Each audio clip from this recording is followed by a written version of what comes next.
Olá, pessoal! Sejam todos bem-vindos à nossa videoaula sobre tecido muscular liso. Eu sou a professora Luciene Catá e vou trabalhar com vocês esse importante tecido presente no nosso organismo. Bem, para começar nossa aula de hoje, é importante a gente se atentar a essas três perguntas, né? Primeiro, o que é o tecido muscular liso? Se a gente prestar atenção nos termos, a gente descobre facilmente a função relacionada a esse tecido, né? Então, o que é um tecido? Tecido é um conjunto de células que se assemelham em forma e ou em função. O que é um tecido muscular? O tecido muscular é um tecido responsável pelo movimento de substâncias dentro do corpo, como no caso do tecido muscular liso, o movimento de partes do corpo, ou do corpo inteiro, como o tecido muscular estriado esquelético, o movimento do sangue, como o tecido muscular estriado cardíaco, né? Hoje a nossa ênfase vai ser o tecido muscular liso, e qual a importância desse tecido para o organismo humano. Tendo em vista que esse tecido se encontra nas vísceras, nos órgãos internos do corpo e permite o movimento de substâncias dentro do corpo, esse tecido se torna fundamental para o movimento do sangue, visto que ele se encontra na parede dos vasos sanguíneos, para o movimento do alimento pelo canal alimentar, que é o trato gastrointestinal, né? Permitindo assim que ocorra a digestão dos nutrientes e a absorção. É importante para que ocorra, por exemplo, o nascimento, visto que nós temos tecido muscular liso na parede do útero, eliminação de urina, pois a gente tem esse tecido na parede da bexiga, para o processo de entrada e saída de ar para os nossos pulmões, pois temos músculo liso na parte condutora do sistema respiratório, e à medida que eu for explicando as funções desse tecido, a gente vai entender melhor sobre a sua importância, né? Porque a importância de uma estrutura tem a ver com as funções que essa estrutura exerce no nosso organismo. Então, a terceira pergunta, qual é a localização, eu acabei já explicando, né? Que esse tecido vai se localizar na parede dos órgãos internos e em várias estruturas aí do nosso organismo que a gente vai explicar um pouquinho mais adiante. Para a gente começar a nossa discussão aqui, a nossa explicação, eu queria mostrar essa figura aqui, que é um esquema, né, dos três tipos de tecidos musculares. Aqui a gente tem o tecido muscular estriado esquelético, que a gente já tem uma aula no canal, né?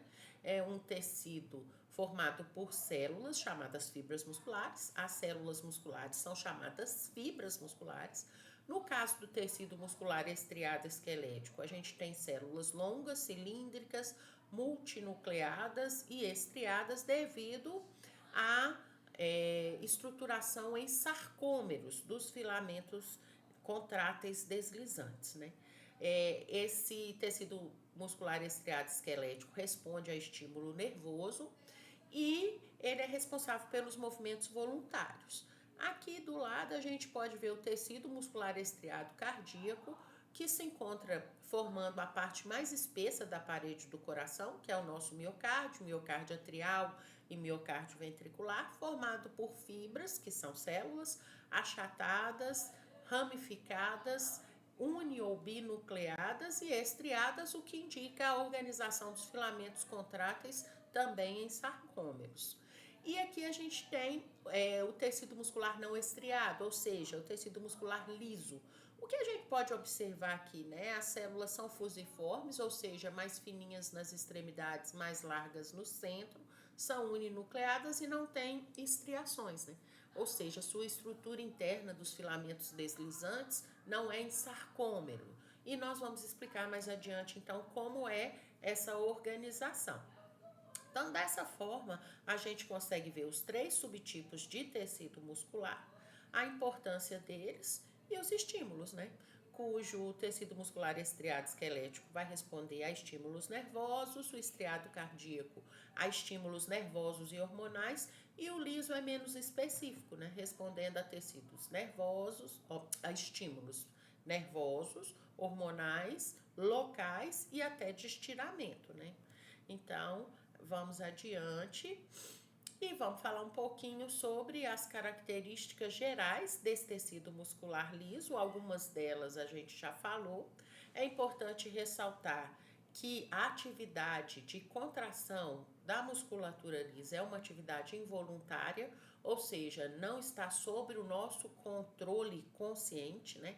Quer você queira, quer não, após a ingestão do alimento, os movimentos para propulsão e mistura desse alimento com secreções do trato gastrointestinal vão ser intensificadas, vão ocorrer, né?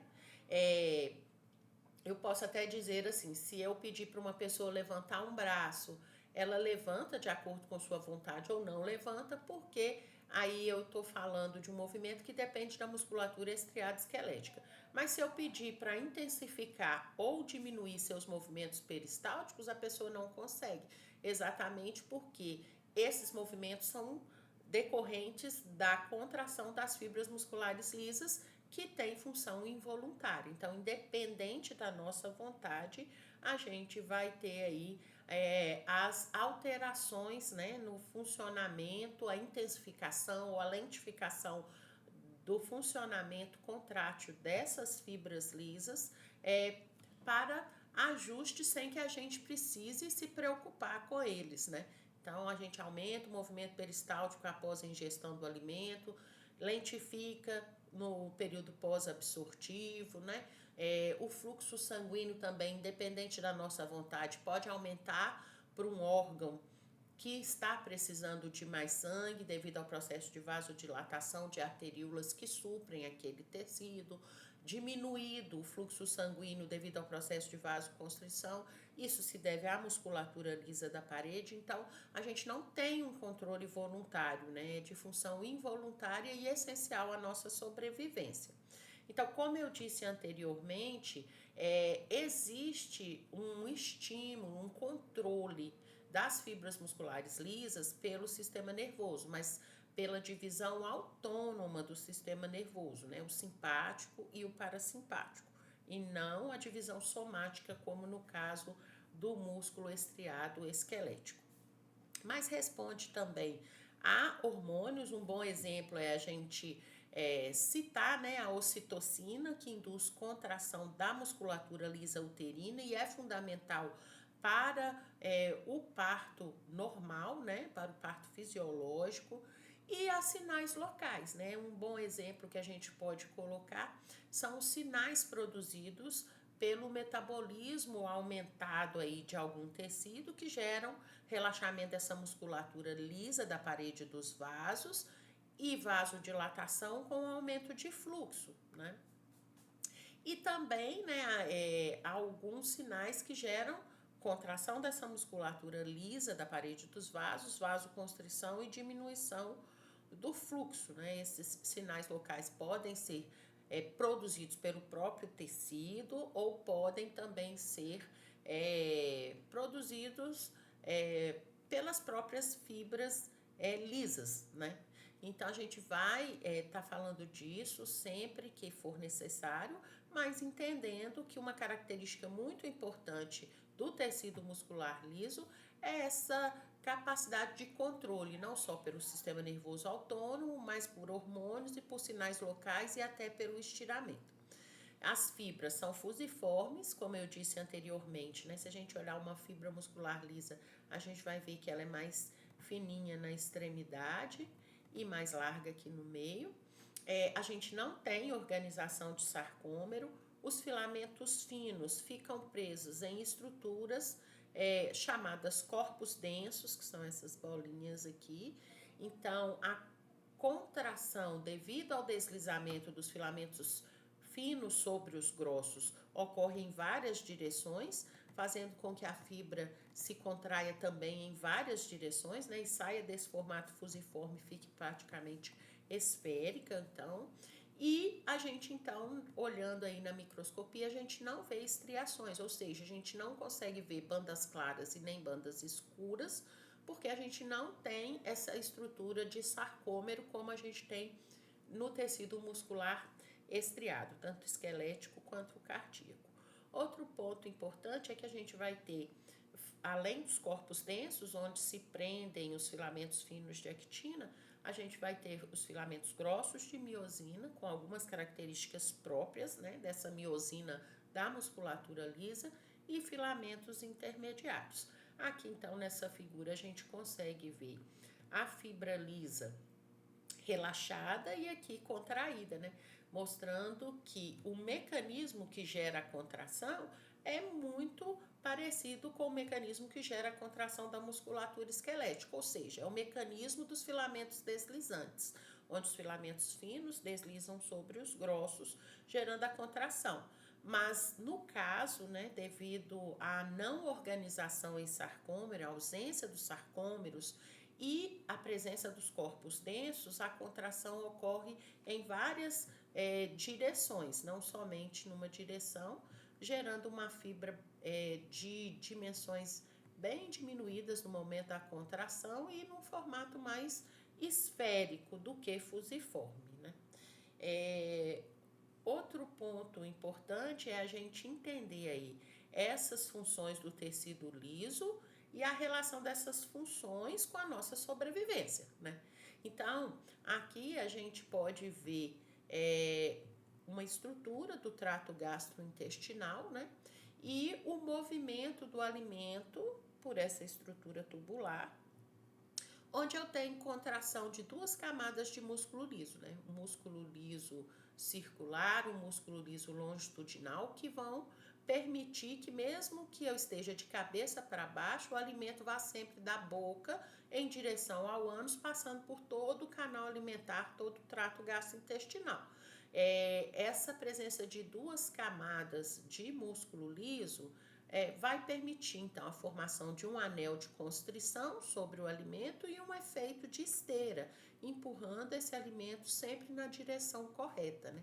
Então, esse peristaltismo a gente vai estudar bastante na aula de sistema digestório, mas ele ocorre devido à contração das fibras musculares lisas.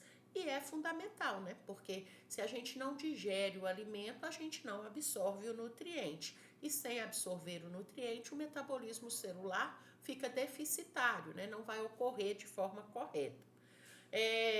Outro ponto específico que a gente estuda mais no cardiovascular é o diâmetro dos vasos sanguíneos e o controle do fluxo sanguíneo, né? O nosso corpo ele funciona como se fosse uma mãe, né? Ele manda mais sangue para o tecido que está necessitando de mais oxigênio, de mais nutrientes. E esse processo de distribuição do fluxo sanguíneo, mandando mais sangue rico em oxigênio para o tecido que está com a taxa metabólica aumentada, ele só é possível devido à presença da musculatura lisa na parede desses vasos sanguíneos, né? Então, aqui nessa figura, a gente consegue ver uma artéria, uma veia e um capilar. A gente vê que a túnica média da artéria é muito rica em fibras musculares lisas. E quando essas fibras relaxam, a luz do vaso amplia, aumentando o fluxo sanguíneo para o tecido adiante. Quando essas fibras contraem, a luz do vaso diminui, processo de vasoconstrição, diminuindo o fluxo sanguíneo para o tecido adiante, né? Então, a presença de musculatura lisa, tanto nas artérias quanto nas veias, permite a alteração no diâmetro dos vasos e isso se mostra fundamental à nossa sobrevivência para que a gente possa ajustar o fluxo sanguíneo à necessidade metabólica daquele tecido. Então, esse é um outro exemplo da importância da musculatura lisa, do tecido muscular liso, né? E a gente vai estudar isso com maior aprofundamento dentro do estudo do sistema cardiovascular, né? Aulas que já estão disponíveis no canal. E a contração do útero, no caso, para gerar o nascimento pelo processo de parto vaginal, né? O processo que é chamado parto natural, parto normal, onde o miométrio, né, que é uma camada intermediária de músculo liso, ela é muito importante para que ocorram as contrações uterinas que levam ao nascimento. A gente vai ver mais detalhes desse processo na aula de sistema reprodutor feminino, né?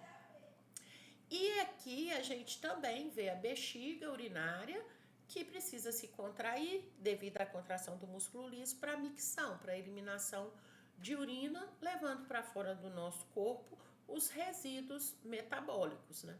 E os excessos também, não só resíduos metabólicos, mas os excessos. A presença de músculo liso na bexiga também vai permitir aí a eliminação da urina. Então, isso aqui é uma figura que reúne exemplos de funções do músculo liso no nosso corpo. É lógico que a cada sistema que a gente for estudar, a gente vai aprofundar um pouquinho nessas funções, mas todas elas só ocorrem devido à presença desse músculo liso aí na parede desses órgãos. Aqui a gente tem uma classificação do tecido muscular liso em músculo liso unitário ou visceral, que, como o próprio nome indica, funciona como uma unidade. Eu tenho várias células conectadas por junções gap, junções comunicantes, funcionando como um sincício, né? E essas células que funcionam como uma unidade se encontram na parede das vísceras, né? A gente tem uma estimulação nervosa chamada varicosidade, né, que vai estimular então a contração dessa musculatura lisa como uma unidade só, né? Então esse é o tipo de musculatura lisa prioritária na parede das vísceras, e a gente tem aí a resposta nervosa, mas também, como eu disse, pode responder a estímulos hormonais, locais ou ao próprio estiramento com uma contração subsequente maior, né? E aqui embaixo a gente tem um músculo multiunitário, que em relação ao estímulo, a resposta ao estímulo é mais parecido com o músculo estriado esquelético. Por quê? Porque a gente tem fibras únicas, né, separadas, não unidas por junções gap, e cada fibra dessa tem que ser estimulada para que ocorra a sua contração.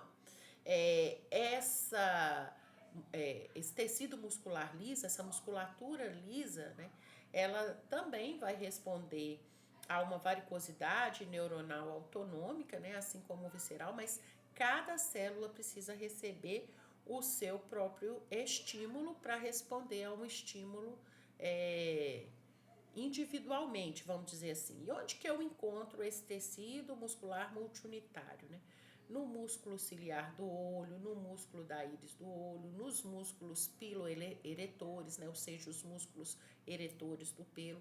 Então, é uma localização bem mais específica, né? Em locais que precisam de uma contração mais individualizada, né? Então, essas são as diferenças funcionais entre músculo liso visceral ou unitário e músculo liso multiunitário. Bom, em relação ao processo de contração muscular, é sempre importante que vocês tenham em mente a aula do mecanismo molecular da contração muscular, onde a ênfase foi para o tecido muscular estriado esquelético. Essa aula está disponível no canal. A gente também já discutiu os detalhes desse mecanismo de contração muscular, que é o mecanismo dos filamentos deslizantes, onde os filamentos de actina e miosina deslizam uns sobre os outros, né? E isso ocorre também no músculo liso, mas não com uma organização de sarcômero, como dito anteriormente. Quais são as principais diferenças do mecanismo de contração muscular da musculatura lisa em relação à musculatura esquelética, né? Do tecido muscular lisa em relação ao tecido muscular estriado esquelético? Bom, uma semelhança é que em todos os músculos, em todos os tecidos musculares, o processo contrátil é ativado pelos íons cálcio. Porém, a fonte de cálcio, no caso do músculo liso, é diferente, né? No caso do músculo estriado esquelético, o cálcio via somente do retículo sarcoplasmático. Aqui o cálcio extracelular tem um valor muito importante, né, na contração da musculatura lisa. Outra coisa, o ATP também tem que ser degradado em todos os tipos de músculos para gerar energia para a contração. Só que a atividade ATPásica da cabeça da miosina no músculo liso é diferente, ele tem menor atividade ATPásica. Então ele vai ter baixa frequência de ciclos das pontes cruzadas de miosina, né? E vai gastar menos energia durante o processo de contração aí na musculatura lisa. A força máxima da contração é maior no músculo liso do que no músculo esquelético. E tem uma diferença aí muito importante. Lá no músculo esquelético, o cálcio se ligava ao complexo troponina, que deslocava a tropomiosina, permitindo a ligação da cabeça da miosina na actina, né? Aqui a gente não tem esse complexo troponina, tropomiosina funcionando como a gente estudou no músculo esquelético. Os íons cálcio, que vêm principalmente do meio externo, eles vão se ligar a uma outra proteína, que se chama calmodulina, e esse complexo cálcio-calmodulina vai ativar uma enzima que se chama miosina quinase. O que uma quinase faz? Catalisa fosforilação, né? E aí, essa miosina quinase vai permitir a fosforilação da cabeça da miosina, o que vai permitir a ligação da cabeça da miosina na actina e o deslizamento dos filamentos deslizantes em vários sentidos, devido ao fato dos filamentos finos serem ligados aos corpos densos.